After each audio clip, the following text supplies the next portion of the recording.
eso dice Santiago 4:7, someteos pues a Dios, resistid al diablo y de vosotros él huirá. Tenemos que entender que hasta el último, me lo dijo un anciano,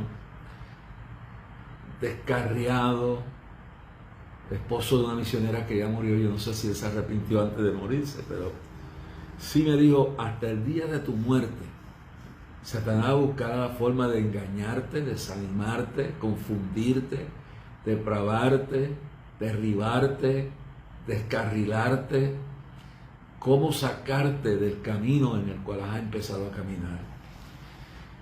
El libro de Juan Bunyan, que lo escribió durante su vida, no consecutivamente, pero durante su tiempo, 13 años en la cárcel de Inglaterra, por no obedecer el mandato del hombre y serle fiel a Dios, porque en aquel entonces el rey separó la iglesia católica que había en Inglaterra, la separó de la iglesia católica durante la Reforma, y no lo hizo porque estaba movido por la palabra o movido por el conocimiento de lo que recibía, como Lutero y otros reformadores, sino porque él tenía un problema.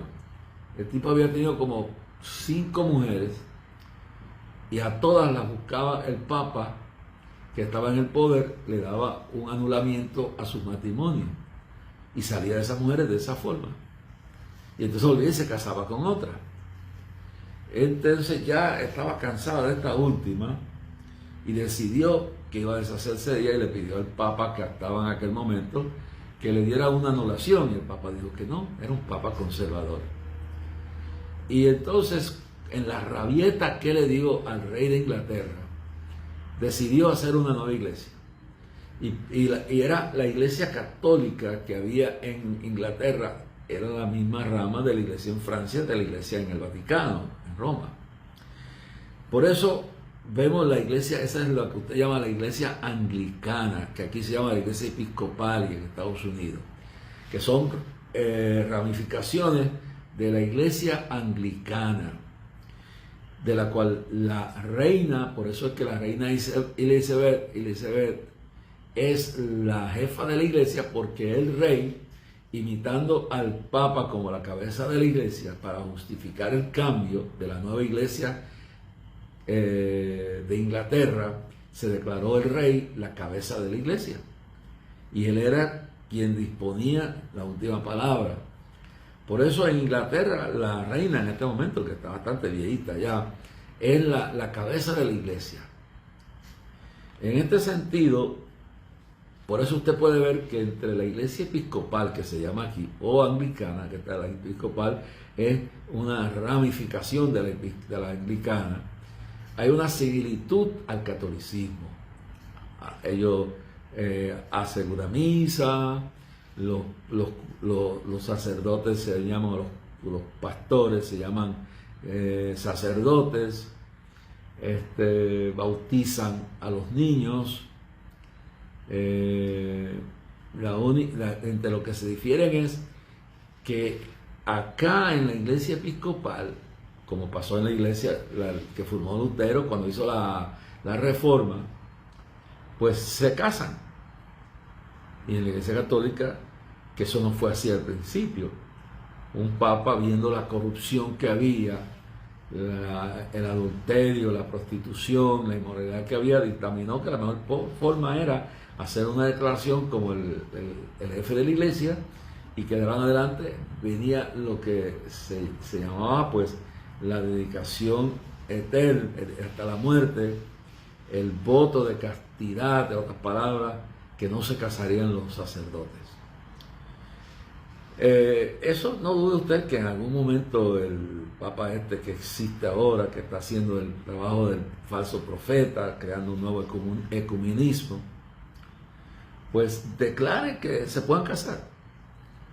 O sea, pasa que hay una lucha interna, pero esa es por eso es que usted ve un culto episcopal o anglicano, que es lo mismo, porque digo que sale de la iglesia anglicana, es que se ramifica la iglesia episcopal.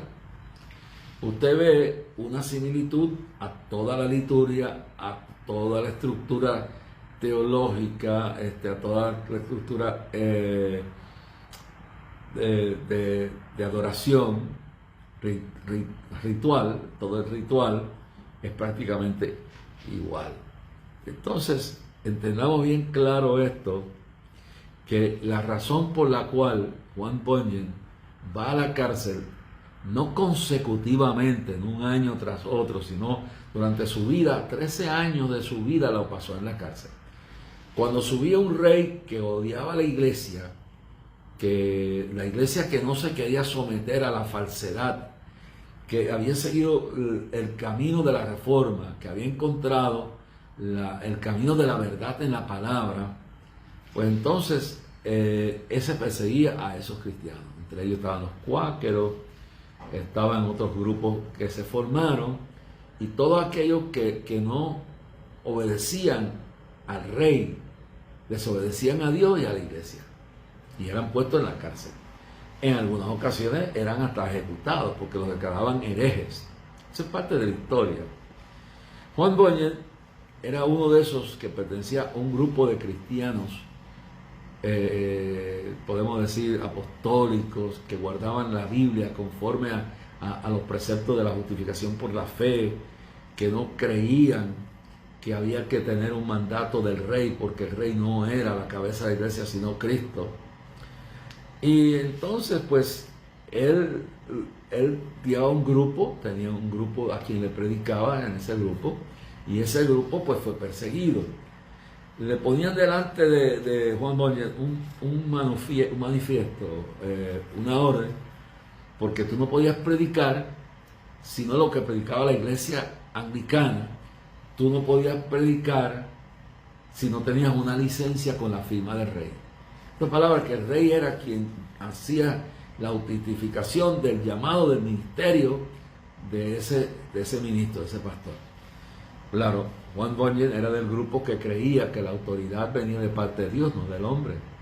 Juan Bunyan era uno que creía que el Dios de los cielos era el que escogía, el que llamaba, el que enviaba, y que el que daba la autorización para ser ministro era él, no el rey. Por lo tanto, esto ponía en una total contradicción a Juan Bunyan con la iglesia oficial del Estado. Por eso es que luego, cuando los peregrinos vienen a Estados Unidos, vienen en búsqueda de ser libres del yugo religioso, y por eso es que deciden lo que se llama la separación de Estado e Iglesia. Pero no es que existe en ese sistema, en esa forma, explícitamente. Lo que dice es que el Estado no intervendrá con la Iglesia, que la Iglesia es autónoma, y que aquello que tiene que ver con materia religiosa, teológica, con su forma de organizarse, de predicar, sus reuniones, de ahí que viene la Constitución de Estados Unidos, dice la libertad de reunión, la libertad de expresión, la libertad de culto, y luego está la libertad de prensa. Todas estas libertades nacen de estos grupos que han emigrado hacia los Estados Unidos, que llegan muchos de ellos en el Mayflower, más o menos un tiempo como este, en el otoño, y que vienen huyendo de la persecución que hay, por un lado del Vaticano, por otro lado de los papas y del Vaticano, por otro lado de los reyes que hay en Francia y en Inglaterra, que se han vuelto sumamente dictatoriales y van contra la palabra. Y por eso es que cuando usted lee la Constitución de los Estados Unidos, dice que los hombres nacimos con unos derechos inalienables que proceden de parte de Dios. Juan Bunyan creía eso.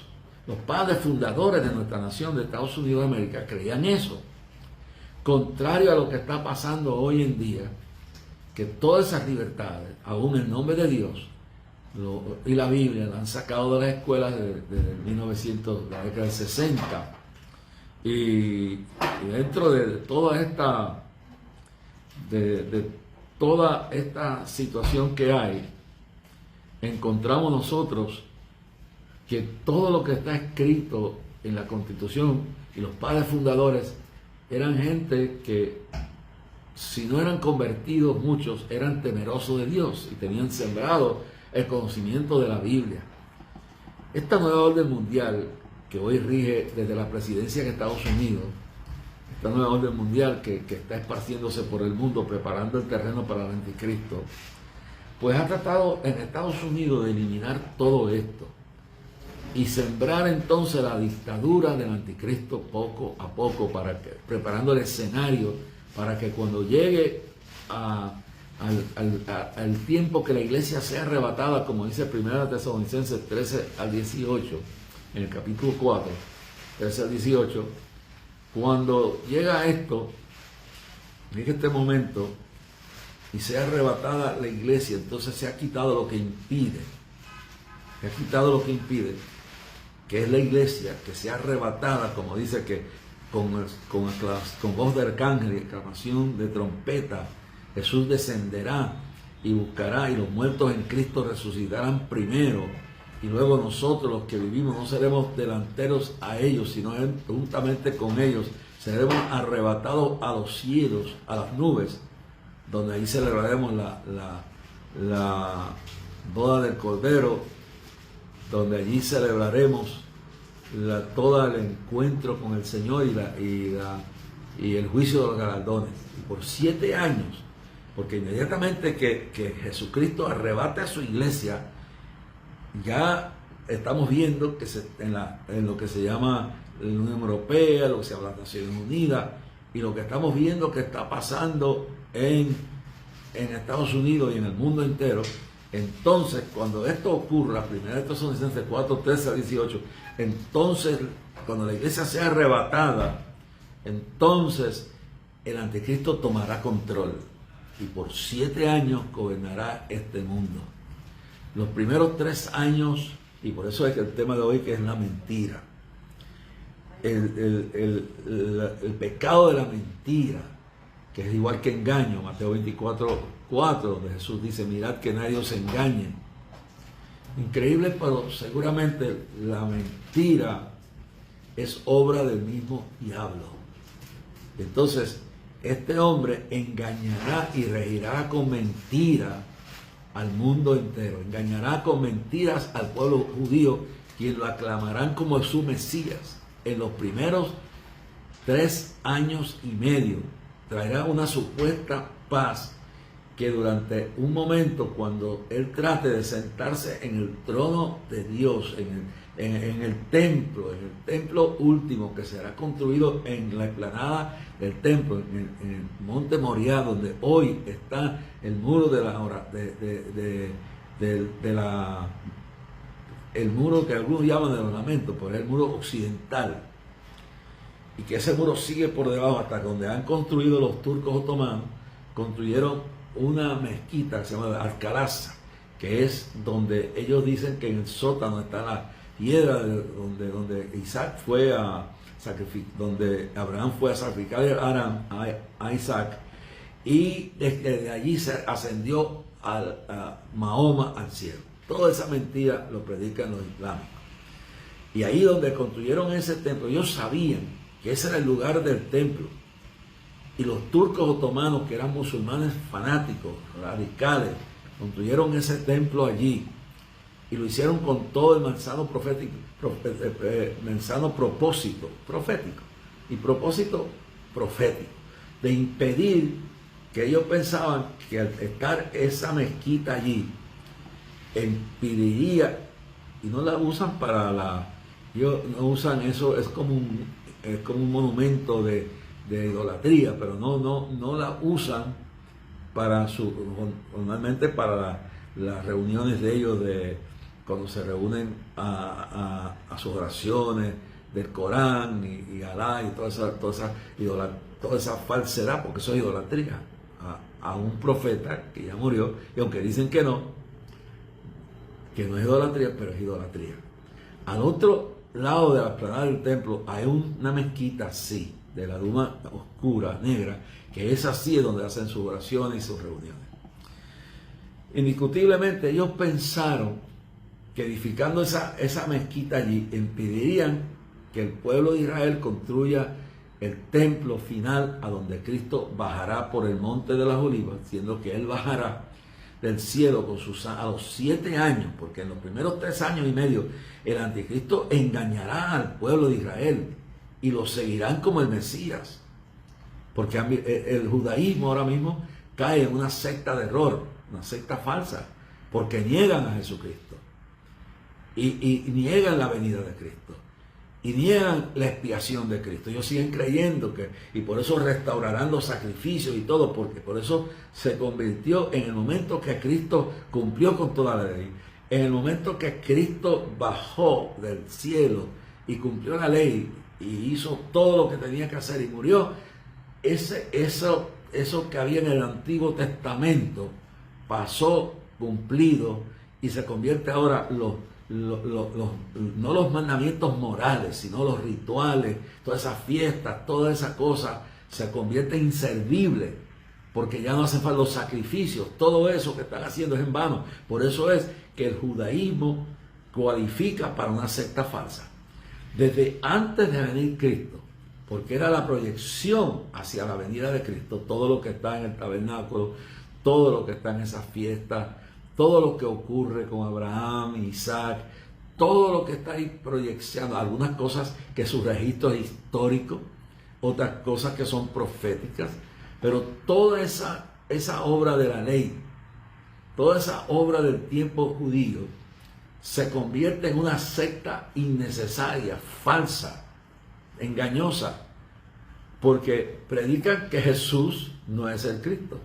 Primero el capítulo 1 de Juan, el Evangelio según San Juan, dice: a los suyos vino y los suyos no le recibieron. Ellos rechazaron a Cristo. Cuando Cristo lo juzgó Pilato por instancia del Sanedrín judío, los fariseos y el Sanedrín, que era el cuerpo eclesiástico judío de los rabinos, y arriba de ellos estaba el sumo pontífice, que era Caifás, el que llevaba los sacrificios en el templo. Cuando ellos calumnian a Jesucristo, por eso es importante leer los evangelios, porque en esos 4 evangelios, Mateo, Marcos, Lucas y Juan, está la historia del cumplimiento de la llegada del Mesías.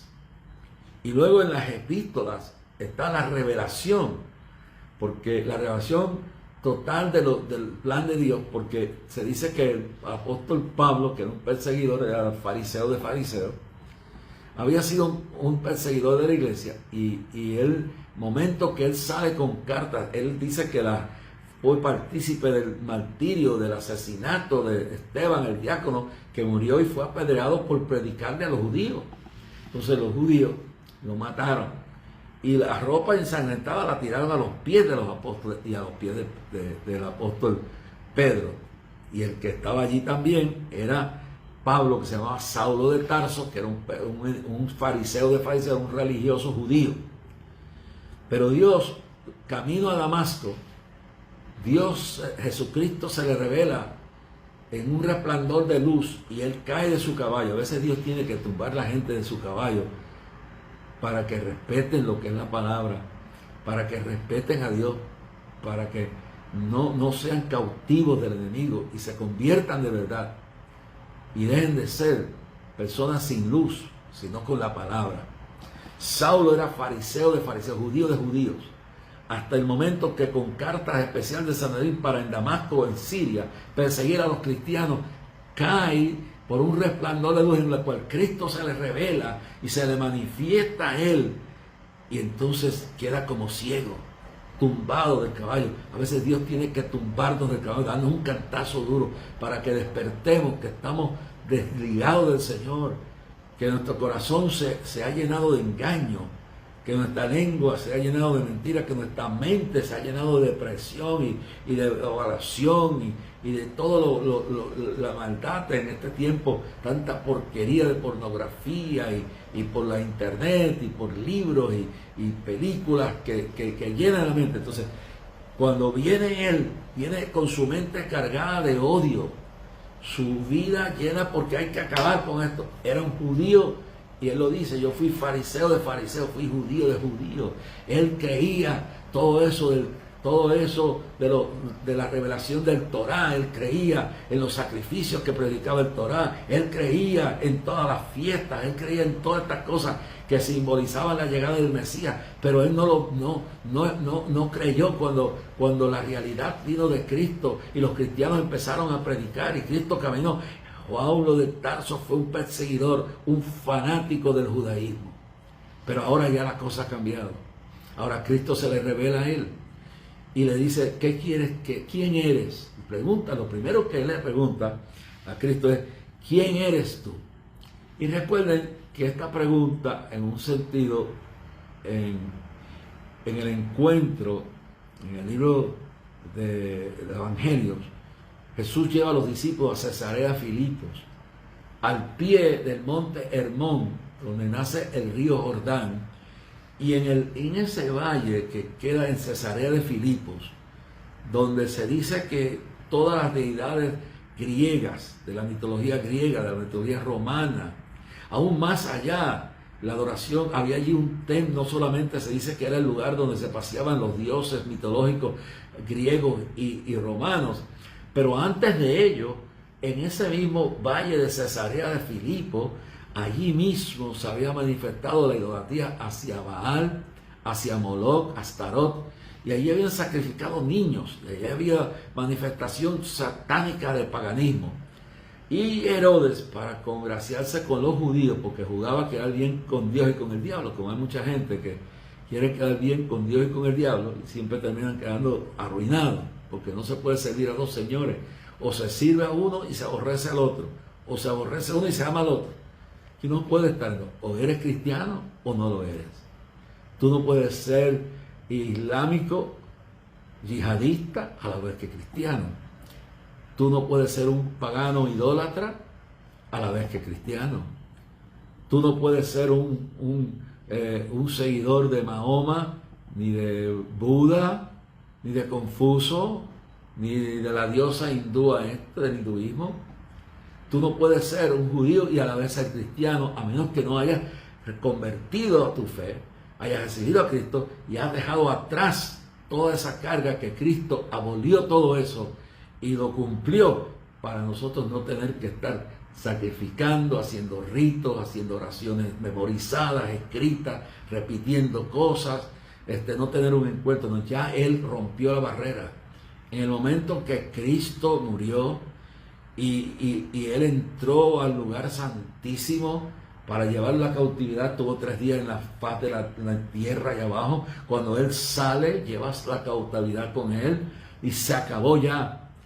Rompió el velo del templo, se acabó el judaísmo, quedó como una religión ya hueca y vacía. Y por eso mantienen todavía esas fiestas, porque no tienen a Cristo, niegan a Cristo. Es más, el día que ahí está la mentira, para añadir más a su pecado, buscan a un traidor llamado Judas y le venden 30 monedas de plata para que calumnie a Cristo. Y con la calumnia de un judío llamado Judas Iscariote, sentencian a Cristo a la muerte. Ahora, Pilato dice: yo no encuentro nada malo en este hombre, pero dice: ¿a quién quieren ustedes que yo, como no encuentro nada malo, yo les digo a ustedes que escojan entre Barrabás y Cristo? ¿A quién ustedes sean? Y ellos suelten a Barrabás. Y el pueblo judío, en su ignorancia, porque siguieron los caminos de la ignorancia y la ceguera y la mentira del diablo, dijeron: crucifíquenlo. Y a Cristo lo crucificaron por una mentira que un discípulo dijo, uno que estaba al lado de él, una falsedad. Y esto sí queda en pie. Hay unas enseñanzas del Viejo Testamento que todavía tienen cierta virtud moral, como los 10 mandamientos tienen un cumplimiento moral. Cuando tú hablas del 9º mandamiento, dice: no levantarás falso testimonio contra tu prójimo. Eso tiene un cumplimiento. Cuando dice no matarás, dice no cometerás homicidio. Si tú no puedes tomar la justicia en tu mano.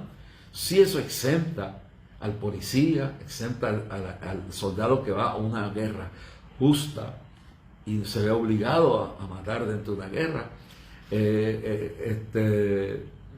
libra a todo el mundo de su condición de pecado a través del Espíritu Santo y le pone amor hasta por sus enemigos, pero le dice: no cometerás homicidio, tú no puedes tomar la justicia en tus manos.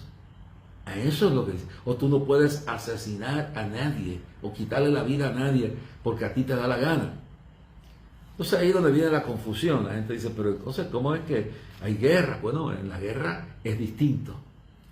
Cuando la Segunda Guerra Mundial, si no se hubiera defendido el Occidente, si Inglaterra no hubiera aguantado y resistido, si no hubiera habido una alianza para enfrentar al enemigo, hoy nosotros traíamos la bandera nazi, aún aquí en Puerto Rico, estuviéramos mandados por ellos. Así que en la guerra, siempre y cuando haya una razón justa, porque si son gente que invaden un país, esto es bien profundo, hermano, y vienen a matar y a saquear, eso es abominación a Dios. Pero cuando un país se defiende en una defensa propia contra una dictadura, por eso es que en la Constitución de Estados Unidos, uno de los derechos constitucionales, y lo dice bien claro, porque recuérdense que los habitantes de América del Norte se levantaron contra el gobierno dictatorial de Inglaterra, vinieron buscando refugio para adorar a Dios, y luego los ingleses imponían por su fuerza. Entonces, viendo lo que podía pasar cuando un gobierno se toma toda la libertad y constituye como un tirano, un dictador, entonces incluye ahí el derecho a portar armas para la defensa de la nación, para la defensa propia. Y eso existe ahora. Pero eso de cometer genocidios como está haciendo los musulmanes, los ISIF o los S, los iraníes que han invadido diferentes partes del mundo árabe, los Boko Haram, los que están, y los Herdsmen, que en Nigeria están matando a miles de cristianos, pero miles y miles y miles de cristianos en estos días. Eso no está bajo eso.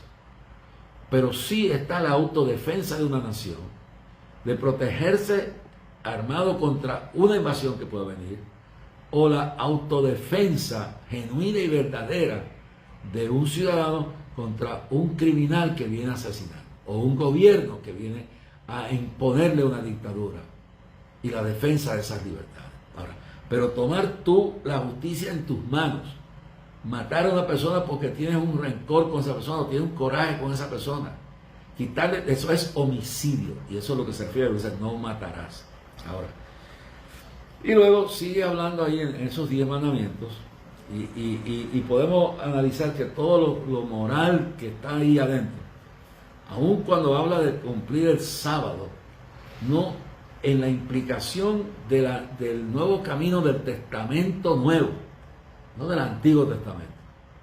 En el Antiguo Testamento tenías que guardar el sábado literalmente, y guardar el sábado literalmente significaba, por eso Cristo, cuando hizo un milagro un sábado en el Nuevo Testamento, vinieron los fariseos: Señor, estás violando la ley del sábado. Y Jesús le dijo: óigame, pero si ustedes vieran un cabrito, un animalito suyo que se cae en un hoyo, otras palabras, digo, si tuviera que atender a una persona en eso no es trabajar. ¿Ah? Dije: pues entonces esto no es lo que quiso ser, el guardar el sábado no es convertir el sábado en Señor, el sábado es para servirle a uno, no nosotros al sábado. Indiscutiblemente el asunto de guardar el sábado es separar un día para descansar. Eso es lo que quiere decir. En aquel entonces, que no había revelación, no estaba todavía el Nuevo Testamento, no estaba todavía la expiación, el cumplimiento de toda la ley en Cristo, pues Dios se lo especifica y ellos lo guardan como un día.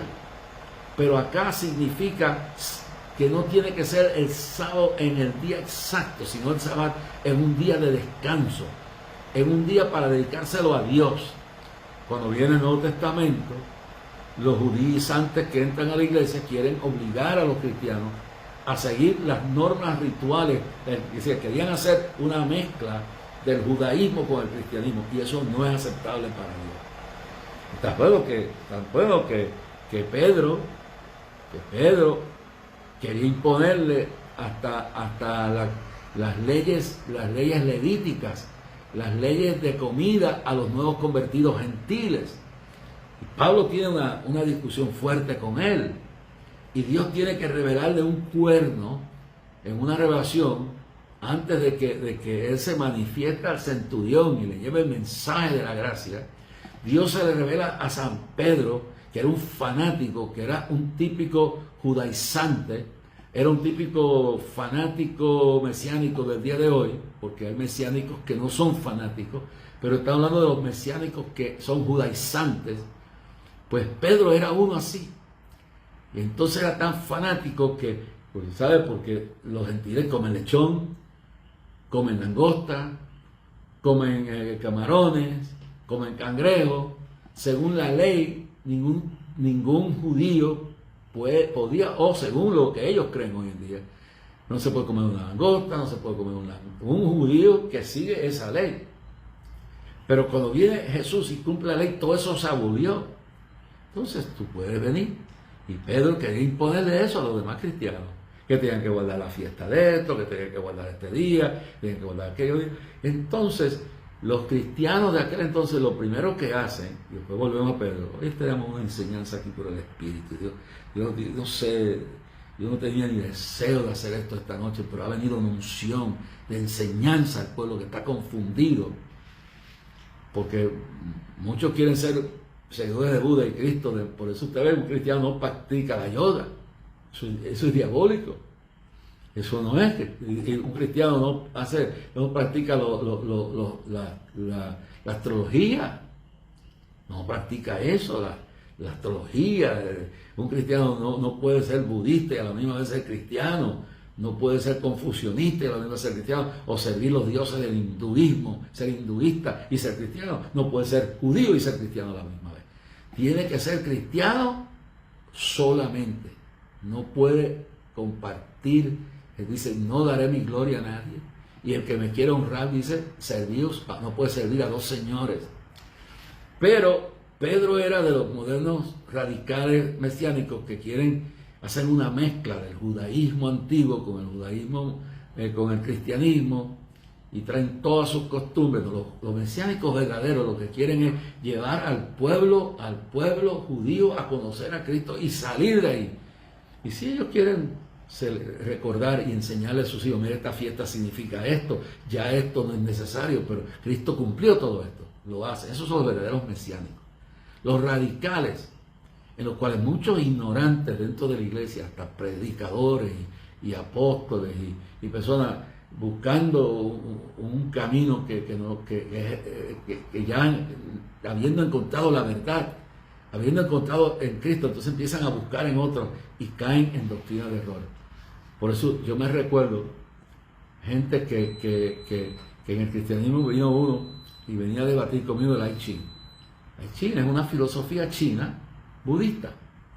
Entonces mantienen todo esto y es como el catolicismo tiene una mezcla de paganismo con cristianismo, y dentro de todas las religiones falsas que hay, la más que se asemeja al evangelio es el catolicismo, pero sigue siendo una falsa doctrina porque programa la mariolatría, reconoce al Papa como el emisario y representante de Cristo en la tierra, que eso es falso.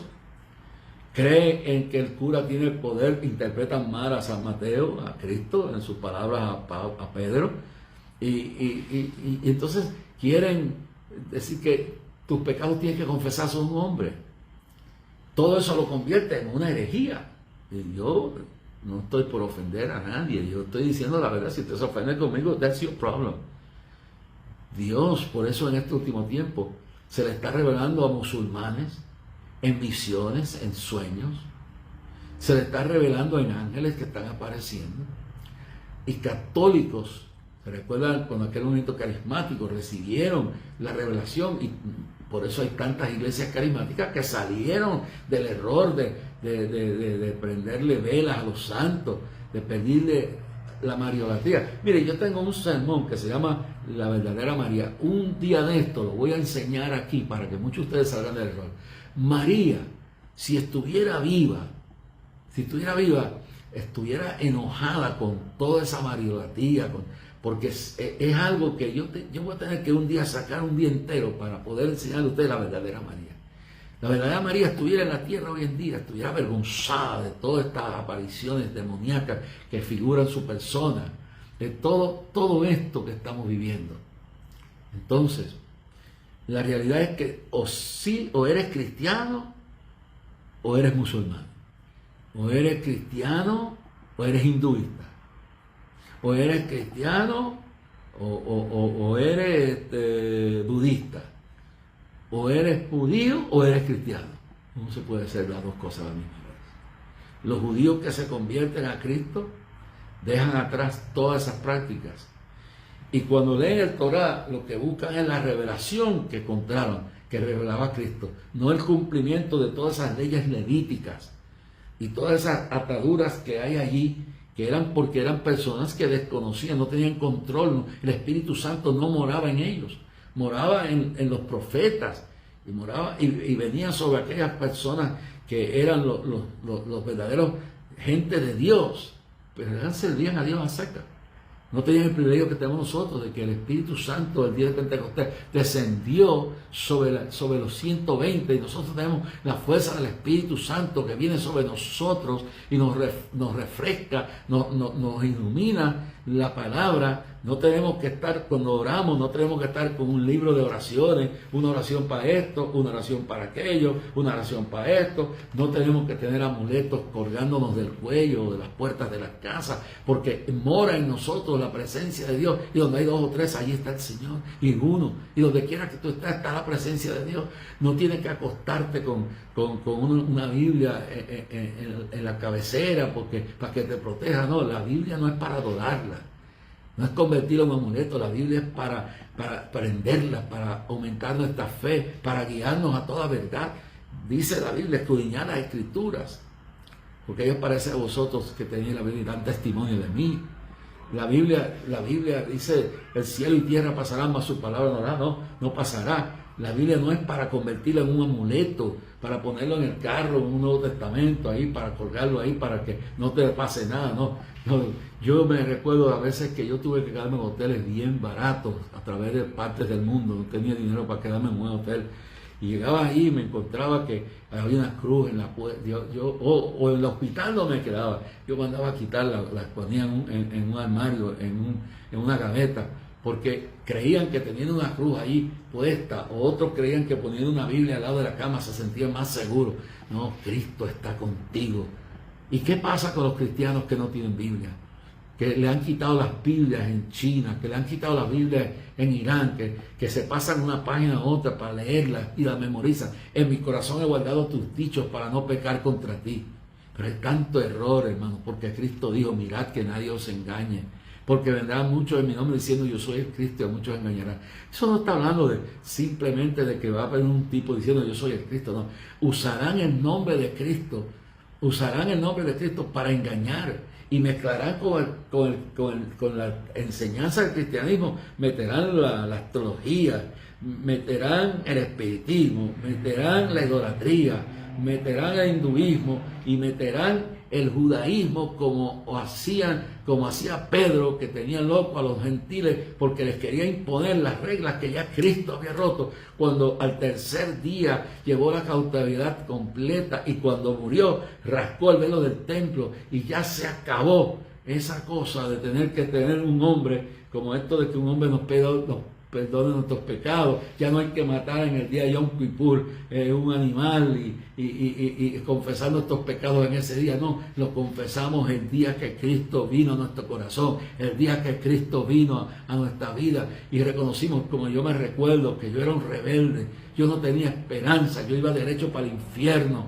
mi corazón estaba lleno del diablo, y el diablo hablaba conmigo, y me tenía atormentado, y mi madre sufría esto, pero mi madre y mi abuela creían firmemente en el mensaje de Cristo, en el mensaje de la palabra. La oración eficaz del justo puede mucho, puede sacar del error al pecador y cubrir multitud de pecados. Quien libre del error a alguien.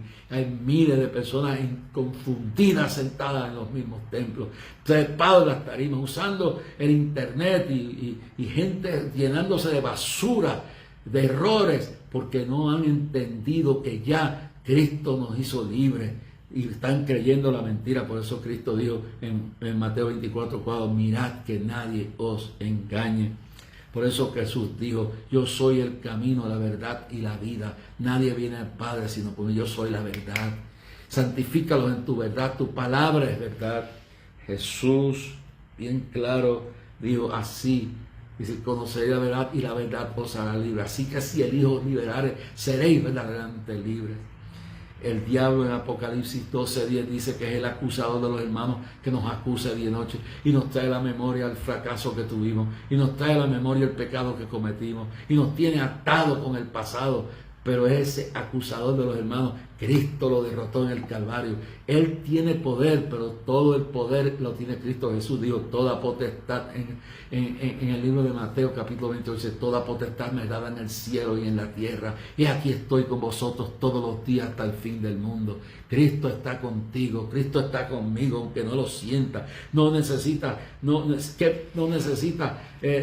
poner una Biblia a los pies tuyos al lado de la cama. Sí, la usas para estudiarla, para aumentar tu fe, porque la fe viene por la palabra, para estudiar, para aprender, para profundizarte en tu adoración a Dios.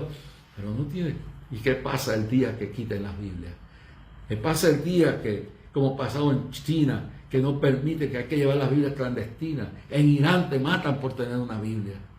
Entonces, esta palabra que tenemos, más excelente, más gloriosa, es la palabra que Dios nos ha dado.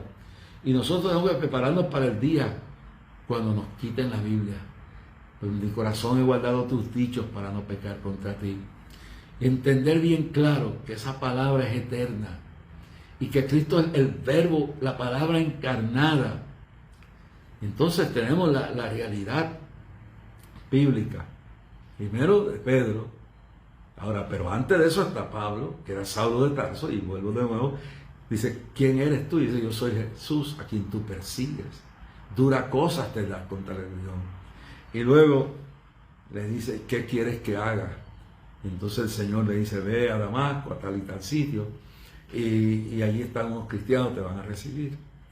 Y Saulo de Tarso, que era ciego, a veces Dios tiene, como Jonás, echarnos en el vientre de un pez y mandarnos una tormenta. A veces Dios tiene que permitir, como le permitió a Job, pasar por todo lo que pasó. Dios lo permitió. Y eso lo dice la Biblia. Job tenía un pecado oculto. Job era un hombre íntegro. Job era un hombre de oración. Pero él no reconocía que él tenía un pecado de justificación propia. Él se sentía que él ya lo sabía todo. Él se sentía, y eso es lo que cuando tú estudias la vida de Job y el libro de Job, recuérdate que el diablo va al cielo y pide permiso. Dice que el diablo no puede hacer nada sin permiso de Dios o que tú le des lugar. Por eso Pablo dice, no des lugar al diablo. Por eso Pablo dice que guardemos nuestra salvación con temor y temblor. Por eso Cristo dijo, el que no es digno, el que no es dispuesto a perder esposa, esposo, padre, hijo por mí, no es digno de mí. Y todo el que quiera seguir en pos de mí, niéguese a sí mismo y tome su cruz y sígame. El que no está dispuesto a perder la vida, a perder la fama, a perder los bienes, a quedarse sin nada por serle fiel a Cristo, como lo hizo Juan Hus, como lo hizo Juan Bunyan, que dejó todo y 13 años de su vida y escribió el libro del Progreso del Perdido, y 2 libros escribió en la cárcel. Y nunca le firmó el documento al rey. Y cuando subió un rey que era favorable a los cristianos, lo soltaban, y después así hasta su muerte.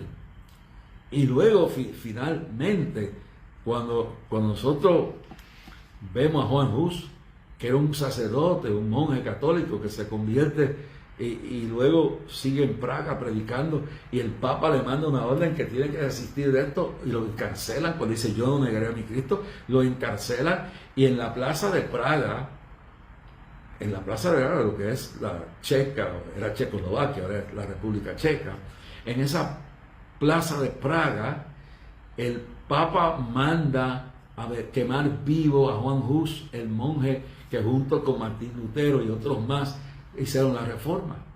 Y Juan Hus dice, no me importa, máteme. Esa es la disposición que tienes cuando tú eres un cristiano de verdad. Tú estás dispuesto a reconocer: el que se humilla será ensalzado, el que se ensalza será humillado. Estás dispuesto a reconocer tu error, estás dispuesto a reconocer tu ignorancia, porque a Dios no le agrada que se sirva. No, Él no comparte el amor tuyo, Él no comparte tu vida, su gloria con dos. No, o eres de Cristo o eres del diablo. O eres hinduista o eres cristiano, o eres judío o eres cristiano. No está hablando de nacionalidad. Puede ser un judío convertido y ya no guarda los mandamientos y las tradiciones viejas, caudicadas, cumplidas en Cristo. Ya predica este crucificado. Y aunque tiene su Antiguo Testamento, lo que llama el Torah, no sigue todas las reglas, que eran reglas y mandamientos que Dios tuvo que darle específicamente a los judíos, no a nosotros. Y ahora está dispuesto a hacer la voluntad de Dios. Y Pedro, Dios le revela en aquel cuerno cuánto animal inmundo había y le dice: Pedro, mata y come. ¿Qué fue lo que vino a hacer? Dos cosas. Primero, vino a romper esa ligadura judaica de cumplir con la Torah a todas sus intenciones, cuando ya la Torah se convirtió nada más que en un libro de enseñanzas bíblicas y un libro de aprender de la historia, pero no el guía para nosotros es el Nuevo Testamento. Y de la historia del Torah o del Antiguo Testamento aprendemos ciertas lecciones históricas y reafirmamos lo que ahora se ha purificado en la verdad de los 4 evangelios, de las epístolas, del libro de Revelación. Ese es el Nuevo Testamento que Dios nos ha dado, que fue comprado con sangre en la cruz del Calvario, que ha llevado a la muerte a millones de cristianos por no negar su fe. Entonces, no lo veo claro. Juan Hus muere cantando en la hoguera, muere cantando un himno mientras las llamas consumían su cuerpo. ¿Estás tú dispuesto a eso? ¿Estás dispuesto a reconocer tu pecado? ¿Estás dispuesto a reconocer tu error? ¿Estás dispuesta a reconocer que estás andando el mal camino? Porque hay muchos caminos que parecen ser camino de vida, pero su fin son la muerte. Que no tienes la razón cuando crees que la tienes. ¿Estás dispuesto a decir como Saulo de Tarso: ¿qué quieres que haga, Señor?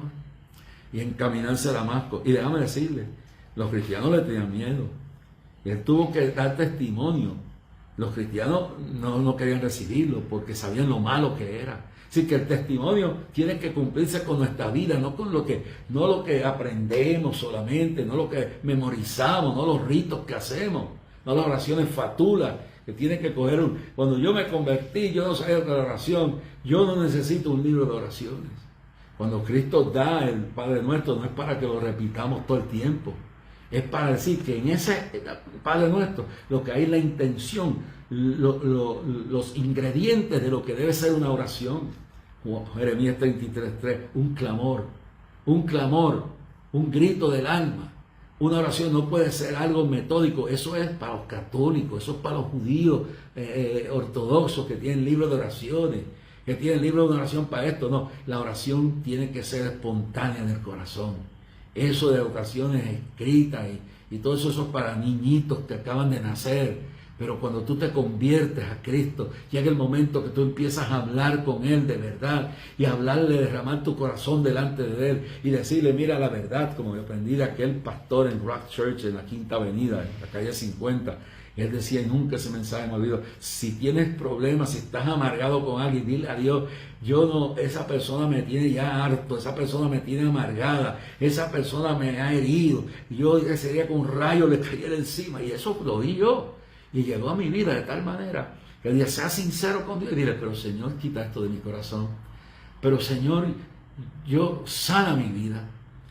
Si confesamos nuestros pecados, Él es fiel y justo para perdonar nuestros pecados. Y no tienes tú que estar dando de toda tu vida una lista de todos los pecados. Simplemente decir: he pecado contra ti, Señor, y contra el cielo, como dijo el pródigo.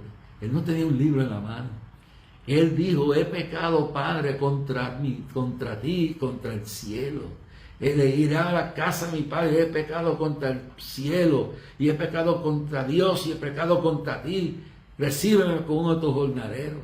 Es todo lo que tienes que hacer, es humillarte delante de Dios, es reconocer la misericordia de Dios, es decir, no importa lo que me pase, no importa lo que me hagan, yo y mi casa serviremos a Jehová. No importa quién me abandone, no importa quién me deje, no importa quién no me ame, quién no me quiera. Yo después que te tenga a ti, no importa lo que pierda, no importa que me parten el cuerpo en canto, no importa que me difamen, no importa que hagan lo que quieran. Tú llegas a esa conclusión esta noche y dices, yo voy a ser fiel hasta la muerte. El que perseverará hasta el fin, este será salvo. ¿Sabes lo que eso quiere decir? La salvación ya la tienes. Es decir, que para retener esa salvación tienes que aguantarte fiel hasta el último día. En este tiempo profético que vivimos, donde ya en Estados Unidos el gobierno ha comenzado a perseguir a los cristianos, en Puerto Rico, donde hay tanta división, tanta confusión, donde ya la persecución también ha comenzado, en diferentes países del mundo, donde la persecución hoy, hace una semana y media atrás, en un solo día, un miércoles, asesinaron los Herdsmen, un grupo islámico, 3,000 y pico de cristianos. ¿Tú has pasado por eso? ¿Hasta dónde llega tu fe cristiana? Hasta el día que la mujer te abandone o el marido te deje. Hasta el día que te quedes sin un centavo. Hasta el día que te blasfemen y te hablen, te difamen. Hasta el día que te quedes, tus hijos te dejen, tu padre te deja. El salmista decía, aunque mi padre y mi madre me dejaran, Jehová con todo me recogerá. Esas palabras inspiradoras del Antiguo Testamento son parte de lo que leemos ahí. Pero para vivir la vida cristiana, seguimos las enseñanzas del Nuevo Testamento y los ejemplos que hay de fe, como lo recalca el libro de Hebreos en el capítulo 11, los padres de la fe. Hoy eres un hijo de Dios, hoy eres una hija de Dios. Ya no tienes que andar con un amuleto, ya no tienes que andar con un rabo de conejo, ya no tienes que andar con un amuleto, con una cruz o otra cosa más, lo que sea, un símbolo religioso. Mire, yo no condeno a nadie que quiera colgarse lo que quiera, eso es un asunto suyo, pero yo no cargo ninguna cruz en mi cuello y no condeno a nadie que lo haga, ningún símbolo. Yo no me pongo ni la estrella, nada de eso, no condeno al que lo haga, eso es asunto suyo con Dios. Yo aprendí que ya Cristo me libró de todo. Yo no necesito, el día que no tengo la Biblia, porque se me perdió, porque no la tengo, yo la tengo ya en mi mente, la tengo en mi corazón. Lo más importante es Cristo. ¿Qué pasará el día que tengamos que huir? ¿Qué pasará el día cuando venga un terremoto a Estados Unidos, a Nueva York, a California o aquí a Puerto Rico y todos nuestros bienes se caigan con todo y se pierdan todos los amuletos que tenemos en la casa, tus imágenes de María, de los santos, tus imágenes hebreas, lo que sea, tus cosas budistas, hinduistas, lo que sea que tienes ahí que te agarra de eso? Se va todo eso. Por fe andamos y no por vista. Una vez cruzamos el valle de la sombra de la muerte y entramos en la vida de Cristo, somos libres, somos nuevas criaturas. No tenemos que andar regateando de que hagan rezos y misas por nosotros. Ya nos fuimos de este mundo y nos vamos a descansar con el Señor. Y aquí se queda enredado todo el mundo. En el caso mío, pues, estoy tratando de saldar las deudas para que no le quede deuda a nadie. Pero sabemos para dónde vamos. Do you know where you're going? ¿Sabes si tú estás seguro para dónde vas si te mueres esta noche? Yo sí estoy seguro, con toda mi imperfección. La sangre de Cristo me ha limpiado. Cuando reconozco mis errores, me humillo delante de Dios. Y si reconozco que he pecado, ofendido, pues yo pido perdón, yo no tengo problemas con eso. Pero sé que si me muero, no porque lo merezca, si me caigo muerto esta noche, yo sé para dónde voy. Ya yo saqué mi boleto, ya preparé mis maletas. Are you ready? Confiesa a Cristo esta noche. Deja de estar quejándote de que te ofendieron, que esté esto, que sea aquello. A mí el diablo me ataca todos los días. Me ataca hasta en los sueños. Me ataca a veces cuando voy por la calle. A veces gente que no conozco se revela. Me atacan por la radio, me atacan por la televisión. Dice barbaridades de mí. Hay gente que dice que me aman y desearían verme muerto. Yo los amo. no los odio, pero sé que lo más grande que tengo, que no me pueden quitar, es el amor de Cristo. Me pueden quitar todo, quitarme todo, pero esto no me lo quitan. Señor, mira en esta noche, aquellos que están oyéndome en esta noche, Señor, permite que ahora mismo tú pongas tu mano sobre los descarriados, que vuelvan a ti, predicadores que están apartados, gente que han caído en el judaísmo, que han caído en el hinduismo, que han caído en el yoga, que han caído en el budismo, que han caído en la idolatría, en el paganismo, que están atados por una doctrina que ahí mismo, esa doctrina romana, han caído en ella, y son gente que te aman, Señor. Tú les estás revelando que no necesitan rezar 20,000 rezos, no necesitan prender 20,000 velas, no tienen que pedirle a ningún santo, ninguna santa, ni a María. Ya con pedirte a ti estamos, y cuando lleguemos allá arriba, la verdadera María y los verdaderos santos los veremos caminando por las calles de oro y caminando con Cristo y viendo la gloria de Jehová. Are you ready? It is time for you to get ready. Es tiempo de arreglarte con Dios. ¿Estás dispuesto a seguir luchando? Yo sé que no es fácil. No deseas que te mueras. No. Deja que Dios te llame. Dios te necesita a mí aquí todavía. Déjame aquí, Señor. Pero cuando me quieras llamar, llámame. I'm ready to go. Sharabakaya, sana enfermos, Padre. Reprende este COVID-19. Reprende la soberbia, las mentiras del diablo. Y Kabasharabakaya.